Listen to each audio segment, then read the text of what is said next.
نحمده ونصلي على رسوله الكريم اما بعد فاعوذ بالله من الشيطان الرجيم بسم الله الرحمن الرحيم رب اشرح لي صدري ويسر لي امري واحلل عقدة من لساني يفقهوا قولي ربنا لا تؤاخذنا ان نسينا واخطانا۔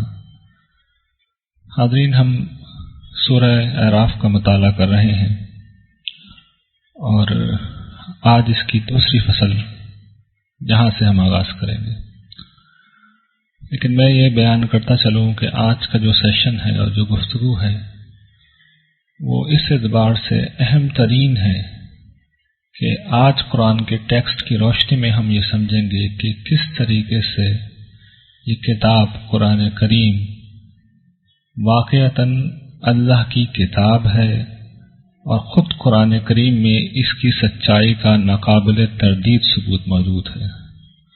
کوئی شخص قرآن کو اللہ کی کتاب مانے نہ مانے، اس کی حقانیت پر ایمان لائے نہ لائے، لیکن اس کی سچائی کا جو ثبوت آج سامنے آ رہا ہے، جو آیات ہم پڑھیں گے، پکے سے پکا کافر بھی اس کا انکار نہیں کر سکتا، آج کا کوئی غیر مسلم بھی اس کا انکار نہیں کر سکتا۔ سلسلہ کلام یہ تھا کہ سورہ اعراف میں رسول اللہ صلی اللہ علیہ وسلم کے مخاطبین کو فیصلہ کن وارننگ دی جا رہی تھی کہ ہمارا پیغمبر تمہارے پاس آ گیا ہے اور تمہیں اس کی بات ماننی ہوگی۔ یہ پیغمبر کسی سائل کی درخواست لے کے نہیں آیا ہے، یہ کسی دائی کی دعوت لے کے نہیں آیا ہے کہ تمہاری مرضی ہے تو مان لو اور نہیں مرضی تو نہیں مانو، بلکہ اس کی بات ماننی ہوگی، اور اگر نہیں مانو گے تو پھر اب تیار ہو جاؤ اس انجام کے لیے جو ان آیات میں بیان کیا جا رہا ہے۔ یہ مختلف اقوام کے قصے ہیں جو قرآن کریم کی کئی صورتوں میں بیان ہوئے ہیں۔ سورہ اعراف میں یہ ان صورتوں میں سے ایک صورت ہے جس میں سب کو ایک ساتھ جمع کر دیا گیا ہے۔ جزیرہ نما عرب کے یہ 5-6 اقوام، ان سے قریش بخوبی واقف تھے۔ ان سب اقوام میں اللہ کے رسول آئے، انہوں نے ان کو توحید کی اور آخرت کی دعوت دی، اور جب انہوں نے اس دعوت کا انکار کیا تو ان قوموں کو مٹا دیا گیا۔ پہلے قوم، جیسا کہ آپ کے سامنے ہے کہ نوح علیہ السلام کے متعلق اللہ تعالیٰ ارشاد فرماتے ہیں کہ ہم نے اسے رسول بنا کے اس کی قوم کی طرف بھیجا۔ میں چاہتا ہوں کہ ایک نقشے کے ذریعے سے آپ پہ بات واضح کرنے کی کوشش کروں۔ یہ دیکھیے، رسول اللہ صلی اللہ علیہ وسلم موجود ہیں یہاں مکہ کے اندر، اور یہ جو اقوام ہے اس سلسلہ کلام میں سورہ اعراف میں اور اس کے علاوہ بھی دیگر مقامات پر جو ذکر آئے وہ انہی اقوام کا ہے۔ ان میں سے سب سے پہلی قوم نوح تھی۔ یہ جو موجودہ عراق ہے یہ اس کا علاقہ ہے۔ یہ اس کا ذکر آئے گا کہ اس نے اللہ کے رسول کی نافرمانی کا ارتکاب کیا، اس پہ طوفان آیا، قوم ڈبو دی گئی۔ پھر اس کے بعد اسی میں سے قوم عاد پیدا ہوئی، یہ جو اس طرف آج کل یمن واقع ہے، جہاں دبئی وغیرہ ہے، یہ عمان ہے، اور یہ سعودی عرب کا جنوبی علاقہ ہے۔ اب یہاں بہت بڑا صحرا ہے۔ ایک زمانے میں یہ تمدن کا بڑا مرکز تھا، اور اس قوم کے پاس ان کے پیغمبر آئے، جھٹلا دیا حود علیہ السلام کو۔ اس پہ ایسی آندھی آئی جو 7 دن اور 8 ہفتے تک مسلسل چلتی رہی اور سب ہلاک ہو گئے۔ تیسری قوم اسی کی اولاد میں سے سمود تھی۔ یہ بھی سعودی عرب کا شمالی علاقہ ہے، آج کل یہ مدائن صالح کہلاتا ہے۔ ہجر قرآن میں اس کا نام آیا۔ پتھروں میں گھر بنا کے رہتے تھے۔ صالح علیہ السلام کو ان کی طرف مبعوث کیا گیا، انہوں نے بھی جھٹلایا، اور جھٹلانے کا انجام یہ ہوا کہ ایک زلزلہ آیا اور سب ہلاک ہو گئے۔ اس کے بعد ہم حضرت ابراہیم علیہ السلام کے بارے میں پڑھ چکے ہیں، ان کا علاقہ بھی یہ عراق کا تھا۔ پھر اس کے بعد قرآن بیان کرتا ہے حضرت لوط جو ان کے بھتیجے تھے، موجودہ اسرائیل اور اردن کے درمیان میں یہ ان کا علاقہ تھا جہاں آج کل ڈیڈ سی ہے۔ اس نے بھی جھٹلایا، انکار کیا، ہلاک کر دیے گئے۔ اس کے بعد حضرت شعیب علیہ السلام کی قوم ہے، یہ جو موجودہ سعودی عرب کا آخری علاقہ ہے، جارڈن کے قریب، اس جگہ یہ قوم آباد تھی اور بہت بڑی تجارتی شاہراہ پہ تھی۔ بے ایمانی کا یہ ارتکاب کرتے تھے، شرک کے علاوہ ناپ تول میں کمی کرتے تھے۔ ان کو بہت سمجھایا، نہیں مانے، اور ایک اللہ کے عذاب نے انہیں آ لیا۔ پھر اس کے ساتھ ہی یہ یہاں سے نقشے میں کٹ رہا ہے، لیکن یہیں سے یہ کوہ طور اور سینا کا علاقہ ہے، اس کے برابر میں یہاں پہ مصر کا علاقہ ہے۔ یہ حضرت موسیٰ علیہ السلام کی جو مخاطبین تھے آل فرعون، ان کا علاقہ ہے۔ تو یہ ساری قومیں وہ تھیں جن کی طرف اللہ کے رسول آئے، سب نے ایک ہی کام کیا، انہیں جھٹلایا۔ تو اللہ کا غیر متبدل قانون کیا رہا کہ ماننے والوں کو، پیغمبر اور اس کے ساتھیوں کو نجات دی، نوح علیہ السلام کے کیس میں کشتی میں نجات دی، اور جھٹلانے والوں کو ڈبو دیا۔ اور یہ لوگ وہ تھے جو قرآن کے الفاظ میں اندھے ہو گئے تھے۔ عاد کی طرف ہود علیہ السلام کو بھیجا، انہوں نے بھی جھٹلا دیا، ان کو، ان کے ساتھیوں کو نجات دی گئی، اور جو لوگ جھٹلانے والے تھے اللہ کی نشانیوں کو، ان کی جڑ کاٹ دی گئی کیونکہ وہ ایمان نہیں لائے۔ سمود کی طرف صالح علیہ السلام کو بھیجا۔ ان کی تفصیل میں اس لیے نہیں کرتا کہ اگلے اور کئی صورتوں میں ڈیٹیل آئے گی۔ اس وقت جو اصل بات میں بتانا چاہ رہا ہوں اس کی طرف میرا فوکس ہے۔ رسول آئے، جھٹلا دیا، خدا کا عذاب آیا زلزلے کی شکل میں، اور وہ اپنے گھروں میں اوندھے پڑے رہ گئے۔ لوط علیہ السلام کی طرف، ان کی قوم کی طرف، سدوم کی بستیوں میں یہ لوگ آباد تھے، لوط علیہ السلام کو بھیجا گیا، جھٹلا دیا، انکار کیا، ان کو نجات دی گئی، ان کے گھر والوں کو بھی، سوائے ان کی بیوی کے جو پیچھے رہ جانے والوں میں سے تھی۔ اور پھر ان کے اوپر بارش ہو گئی، مگر یہ بارش پتھروں کی تھی، قوم ہلاک ہو گئی۔ مدین کی طرف شعیب علیہ السلام کو بھیجا، ان کا بھی وہی دستور تھا، جھٹلا دیا، خدا کے عذاب نے پکڑ لیا، اور وہ بھی اپنے گھروں میں اوندھے پڑے رہ گئے۔ اس کے بعد اب اللہ تعالیٰ ایک اصولی ضابطہ بیان کر رہے ہیں، وہ یہ کہ تم نے دیکھ لیا ہم نے کس طریقے سے ان کو ہلاک کیا، اگر یہ ایمان لے آتے اور تقوی کا راستہ اختیار کرتے تو ہم ان پر آسمان اور زمین کی برکتوں کو کھول دیتے، لیکن جب انہوں نے جھٹلا دیا تو ہم نے انہیں پکڑ لیا ان کے اعمال کے سبب۔ یہ سب ہو گیا، یہ کس کو سنایا جا رہا ہے؟ یہ انیشلی مجھے آپ کو نہیں سنایا گیا، یہ رسول اللہ صلی اللہ علیہ وسلم کی قوم کو سنایا گیا ہے، اور اسے یہ چیلنج دے کے سنایا گیا ہے کہ بظاہر ہمارا یہ رسول تمہیں کمزور لگ رہا ہے، آج یہ تنہا لگ رہا ہے، تم وقت کے فرعون ہو، ابو جہل، ابو لہب، تم سردار ہو، ساری طاقت تمہاری طرف ہے، تم نے اسے تنہا سمجھ رکھا ہے، لیکن یاد رکھو یہی سب کچھ اب تمہارے ساتھ ہونے جا رہا ہے، دنیا کی کوئی طاقت اس واقعے کو بدلنے سے نہیں روک سکتی۔ یہاں پہ بھی چیلنج کیا جا رہا ہے کہ تم یہ جو بستی والے ہیں یعنی قریش بے خوف ہیں اس بات سے کہ ان پہ دن دہاڑے ہمارا عذاب، رات کے وقت ہمارا عذاب آ جائے اور وہ سو رہے ہوں، یا دن کے وقت جب یہ کھیل میں لگے ہوئے ہوں اس وقت ہمارا عذاب انہیں آ لے۔ قرآن نے دیگر مقامات پر، یہ تو آخری موقع ہے کیونکہ یہ آخری صورتیں ہیں مکی زندگی کی، دیگر مقامات پہ پن پوائنٹ کر کے بتا دیا کہ ان کے ساتھ کیا ہوگا۔ یہ بتا دیا گیا ہے کہ اگر انہوں نے نبی کو اس زمین سے، ہمارے رسول کو نکالنے کی کوشش کی تو پھر یہ رہنے نہیں پائیں گے۔ یہاں پہ یہ چیلنج دیا ہے کہ بہت جلد ہم ان کو اکھاڑ پھینکیں گے۔ سورہ بنی اسرائیل میں، سورہ قمر میں ان سارے اقوام کے ذکر کے بعد اللہ نے بیان کیا ہے، اے نبی، اے رسول، ان سے پوچھو کفارکم خیر من اولئکم ام لکم براءۃ فی الزبر، ان سے پوچھو یہ جو تمہارے کفار ہیں یہ ان پچھلے کفار سے زیادہ بہتر ہیں کہ ہم ان کے ساتھ وہ نہیں کریں گے جو پچھلوں کے ساتھ کرتے آئے ہیں، یا ان کے لیے کوئی برات لکھی ہوئی ہے صحیفوں میں، کوئی ایکسیپشن دیا کہ انہیں چھوڑ دیں گے ہم۔ قرآن کے کئی مقامات ہیں جہاں پہ پن پوائنٹ کر کے بتایا گیا ہے کہ یہ مارے جائیں گے، ان کا لشکر شکست کھائے گا، اور یہ بتا دیا گیا ہے کہ مسلمان غالب ہوں گے، نبی غالب ہوگا، اس کے پیروکار غالب ہوں گے۔ یہ چیلنج ہم سب جانتے ہیں کہ چیلنج نہیں رہا، دنیا کی تاریخ میں یہ ایکسیپشنل واقعہ رونما ہو گیا کہ ایک تنہا شخص نے چیلنج دیا، اور یہ چیلنج صرف 23 برس کے اندر پورا ہو گیا۔ اس طریقے سے پورا ہوا کہ سرزمین عرب میں ایک شخص بھی موجود نہیں رہا مگر یہ کہ وہ اسلام قبول کر چکا تھا، مشرکین عرب میں سے تو ایک شخص بھی نہیں تھا، اور یہود و نصارہ کو ہم یہ دیکھیں گے کہ سزا دی گئی کہ انہوں نے اگر ایمان نہیں لائے تو وہ ذلت اور غلامی کی زندگی قبول کر لیں۔ یہ واقعہ تھا جو آج سے 1500 برس پہلے رونما ہو گیا۔ دنیا میں کوئی سیاسی لیڈر، کوئی انقلابی، کوئی مسلح، بڑے سے بڑا آدمی یہ کر ہی نہیں سکتا، یہ اس کے لیے ممکن ہی نہیں ہے کہ وہ کھڑا ہو، یہ چیلنج دے، اپنے اور اپنے مخاطبین کے انجام کو بالکل متعین کر کے بتا دے اور چیلنج دینے کے انداز میں بتائے، اور پھر ٹھیک اسی طریقے سے یہ واقعہ رونما ہو جائے۔ اچھا، قرآن نے یہی اہتمام نہیں کیا کہ اس پورے واقعے کی تفصیل کو خود قرآن میں ریکارڈ کیا گیا ہے. یہ تمام نہیں ہوا، کنٹمپرری ہسٹری نے جو اس وقت معاصر تاریخ تھی اس نے بھی اس پورے واقعے کو ریکارڈ کیا ہے. اور اس میں اللہ نے یہ بھی اہتمام کیا ہے کہ ایک جو عرب سے باہر کی تاریخ تھی اس کو بھی اس میں انکلوڈ کرتے ہوئے یہ متعین کر کے بتا دیا کہ یہ واقعہ اس وقت ہوگا جب اس وقت مغلوب الحال رومی ایرانیوں پہ غالب آ جائیں گے. ٹھیک اسی وقت اہل ایمان کا بھی غلبہ ہو جائے گا. اور دنیا نے دیکھ لیا.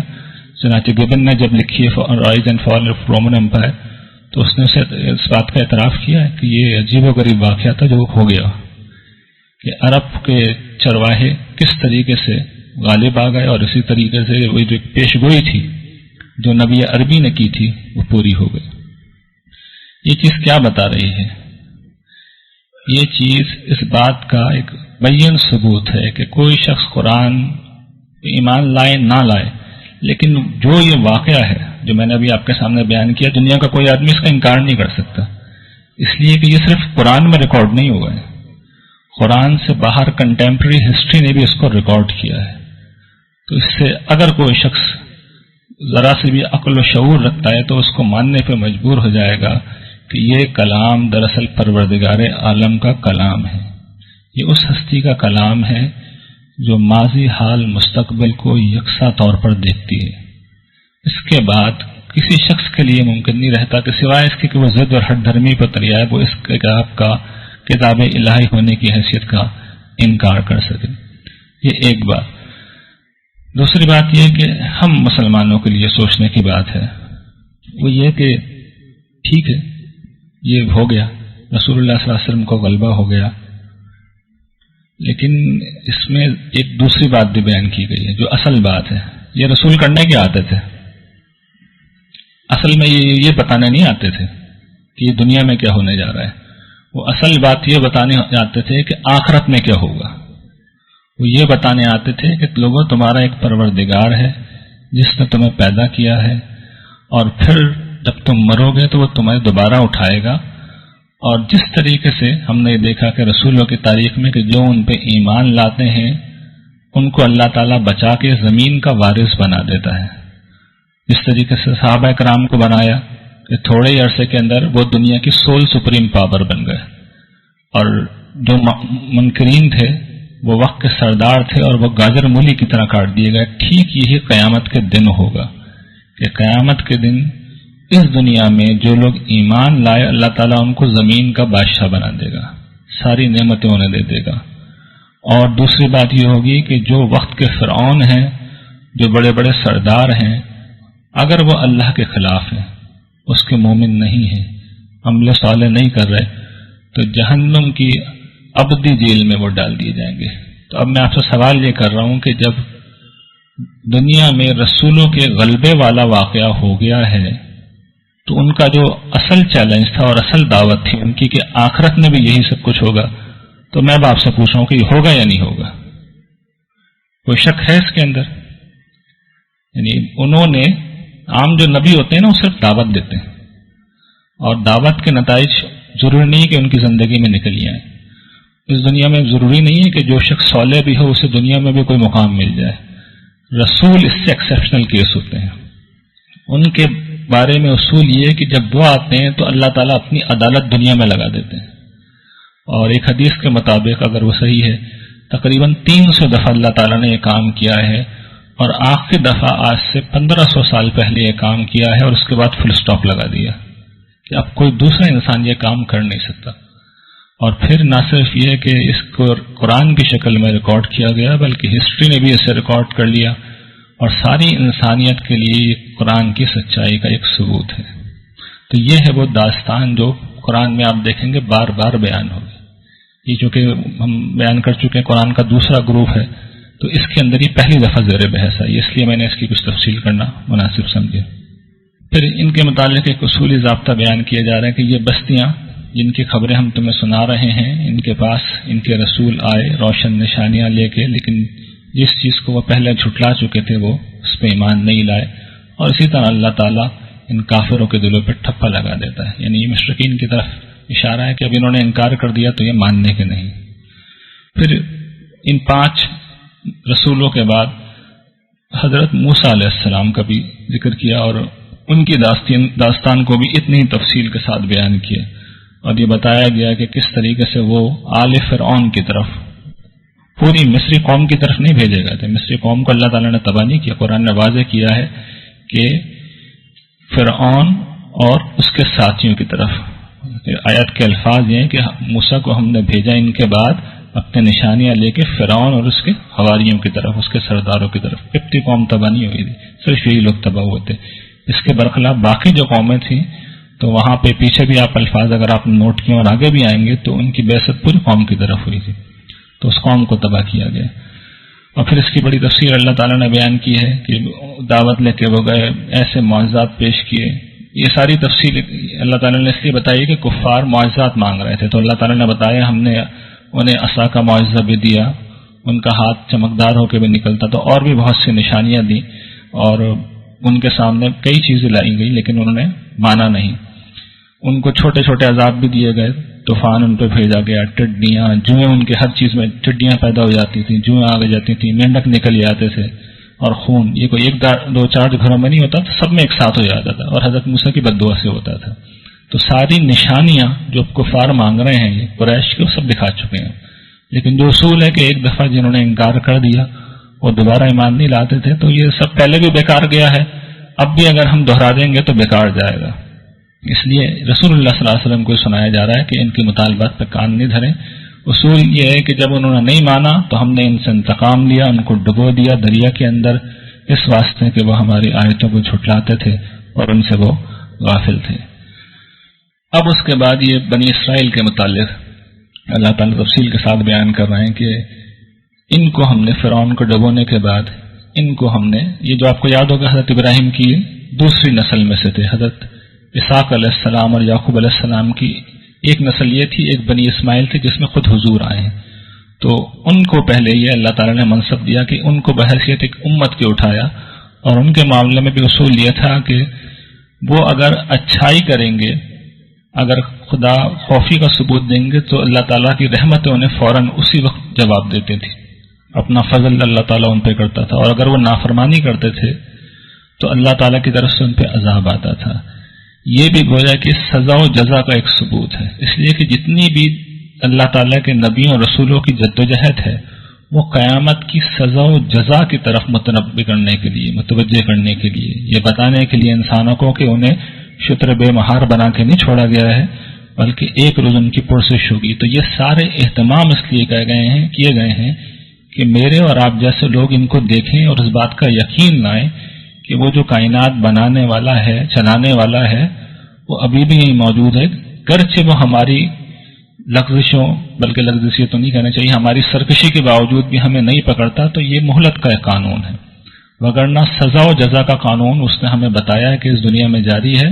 کچھ مخصوص اقوام کے لیے اس نے کر کے ماڈل بنا دیا ہے، اور باقی لوگوں کو بتا دیا ہے کہ جب تم میرے پاس لوٹ کے آؤ گے تو تم سب کے ساتھ یہ میں معاملہ کر دوں گا.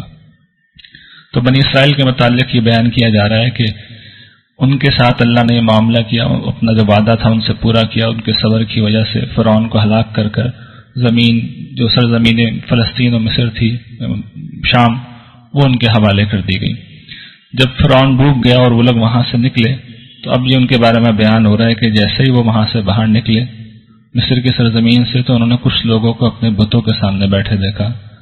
تو حضرت موسیٰ سے انہوں نے کہا کہ ایسا کیجئے، ہمارے لیے بھی ایسا یہ خدا بنا دیجیے. حضرت موسیٰ بہت ناراض ہوئے کہ تم جاہل لوگ، یہ کیا تم باتیں کر رہے ہو؟ جن چیزوں میں یہ لوگ لگے ہوئے ہیں یہ سب تباہ ہونے والی ہیں، یہ باطل کام کر رہے ہیں. کیا تمہیں اللہ کے سوا کوئی معبود بنا کے دوں؟ اور وہ اس نے تمہیں ساری دنیا پہ فضیلت دی ہے، تمہیں آل فرعون کے عذابوں سے نجات دی ہے. جب وہ تمہارے بیٹوں کو وہ قتل کرتے، تمہاری عورتوں کو وہ زندہ چھوڑ دیتے، اس میں تمہارے لیے بڑی آزمائش تھی. اس پروردگار کو چھوڑ کے، یہ اصل میں ان کی سرش بتائی جا رہی ہے کہ 6 صدی تک وہ غلام رہے تھے. اس کی بنا پہ ان کے اندر ایک نوعیت کی شرک کے اثرات گہرے ہو گئے تھے. تو وہ اللہ تعالیٰ ایسا خدا جو نظر نہ آ رہا ہو تو وہ ان کا سمجھ میں نہیں آتا تھا.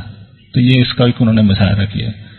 پھر یہ بیان کیا گیا کہ اللہ تعالیٰ نے حضرت موسیٰ کو اپنے پاس بلایا 30 راتوں کے لیے، اور پھر اس میں 10 دن کا اضافہ کر دیا. اور ایک آپ کہہ لیے کہ انہوں نے اللہ تعالیٰ کے حضور اعتکاف کیا، عبادت کی، اور اس کے بعد ان کے اوپر تورات نازل کی گئی۔ وہیں پہ یہ بات بھی بیان کی جا رہی ہے کہ اللہ تعالیٰ کے جو ایک سارے بت پرست لوگوں کا مسئلہ ہوتا ہے نا، اللہ تعالیٰ کو نظر آنا چاہیے، تو ایک فطری خواہش بھی ہوتی ہے، انسان کی ایک کمزوری بھی ہے۔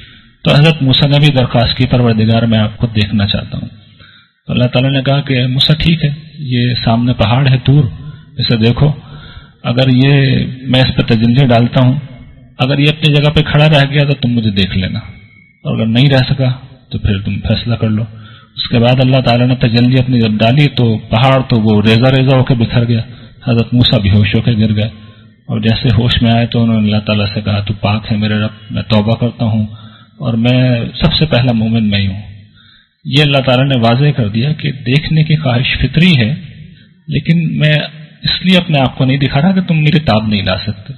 تو جیسے ہی میرے آثار کو دیکھ کے، میری صفات کو دیکھ کے ایمان لے آؤ، اور یہی ایمان لانے کے لیے کافی ہے۔ اور پھر ان کی حوصلہ افزائی کرتے ہوئے کہا کہ موسیٰ، میں نے تمہیں اپنے رسالت کے لیے چنا ہے اور تمہیں اپنے کلام کا شرف بخشا ہے، تو تم جو تمہیں دے رہا ہوں اسے لو اور میرے شکر گزار بنو۔ پھر انہیں وہاں پہ تورات دی گئی، اس میں ہر طرح کی ہدایت و تفصیلات تھیں، لیکن وہ جو ظاہر پسند قوم تھی، اسے جو نظر سے آنے والا خدا چاہیے تھا، تو پیچھے اس نے بچڑے کو معبود بنا لیا۔ سامری، اس کا قصہ بڑی تفصیل سے سورۃ طٰہٰ میں آئے گا، ایک سب کے زیور لیے اس نے اور ایک بچڑا بنا دیا جو بس ایک دھڑ تھا، جسم تھا، اور اس میں سے آواز نکلتی تھی۔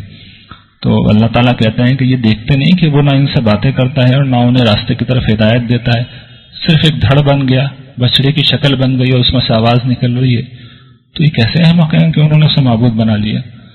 اور پھر انہوں نے بہرحال اس پہ انہیں احساس ہوا کہ یہ غلطی ہوئی ہے، ان کو سزا بھی ملی، اس کی تفصیل میں سورہ بقرہ میں بیان کر چکا ہوں، اور اللہ تعالیٰ نے بہت ان سے، حضرت موسیٰ نے اللہ تعالیٰ سے بہت معافی مانگی، ان کی قوم نے بھی بہت معافی کی درخواست کی، اور ان کو بہرحال سزا بھی دی گئی، جس کے نتیجے میں ان کے ہم قوم لوگوں نے اپنے ہی بھائی بندوں کو مارا۔ تو ایک دن میں 3000 بنی اسرائیل کے لوگ جنہوں نے یہ کام کیا تھا ان کو قتل کر دیا گیا۔ اس کے بعد 70 لوگ اللہ تعالیٰ ان کے ساتھ، حضرت موسیٰ کے ساتھ منتخب کیے گئے اور اللہ تعالیٰ کے حضور پیش ہوئے، سب نے بہت معافی کی درخواست کی، اور اس وقت اللہ تعالیٰ نے اپنے غصے کا اظہار اس طرح کیا کہ ایک زبردست زلزلہ آیا اور وہ سب بے ہوش ہو کر گر گئے۔ قرآن نے دوسری جگہ تعبیر کیا کہ وہ مر گئے۔ اس وقت سیدنا موسیٰ نے بہت گڑ گڑا کے اللہ تعالیٰ سے درخواست کی کہ پروردگار، اگر تو چاہتا تو ہم کو پہلے ہی مار دیتا، اور مجھے بھی اور ان لوگوں کو بھی، وہ ہمارے بے وقوفوں کی بنا پہ ہم سب کو ہلاک مت کر، یہ بس ایک آزمائش تھی، اور جسے تو نے چاہا اسے وہ ہدایت پا گیا، تو ہی ہمارا کارساز ہے، ہمیں بخش دے اور ہم پر رحم کر۔ اور پھر انہوں نے التجا کی کہ ہمیں دنیا کی اور آخرت کی بھلائیاں سب عطا فرما۔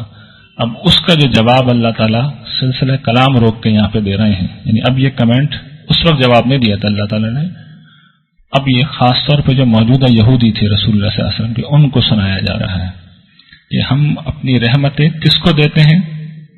اصول یہ ہے ان لوگوں کو جو اللہ سے ڈرنے والے ہیں، زکوٰۃ ادا کرنے والے ہیں، اور جو ہماری آیتوں پر ایمان رکھتے ہیں۔ یہ جواب حضرت موسیٰ کو دیا تھا۔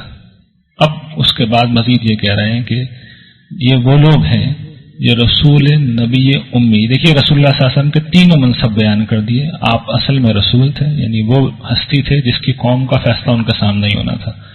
نبی امی اس حیثیت میں بنی اسرائیل آپ کو جانتے تھے، امی یعنی بنی اسماعیل کی آپ آئے تھے، اور وہ لوگ یعنی بنی اسرائیل ان کو پاتے ہیں اپنی کتابوں میں لکھا ہوا، تورات میں، انجیل میں، اور عین پیش گوئیوں کے مطابق یہ انہیں نیکیوں کا حکم دیتا ہے، برائی سے روکتا ہے، پاکیزہ چیزیں حلال کرتا ہے، خبائث کو حرام کرتا ہے، جو بوجھ اور جو بیڑیاں، جو پابندیاں انہوں نے اپنے پر لگا رکھی وہ ان کو اتارنے کے لیے آیا ہے۔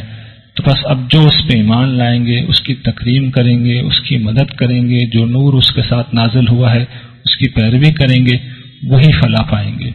اور پھر حضور سے کہا کہ اے نبی کہہ دو، ان یہودیوں کو بھی بتا دو کہ میں تم سب کی طرف رسول ہوں، ایسا نہیں ہے کہ مشرکین کی طرف ہوں، مشرکین کی طرف بھی ہوں اور تمہاری طرف بھی رسول ہوں۔ یہ ان کا کہنا یہ تھا کہ یہ ہمارے رسول نہیں ہے، بس مشرکین کے رسول، اس کا جواب دیا گیا ہے۔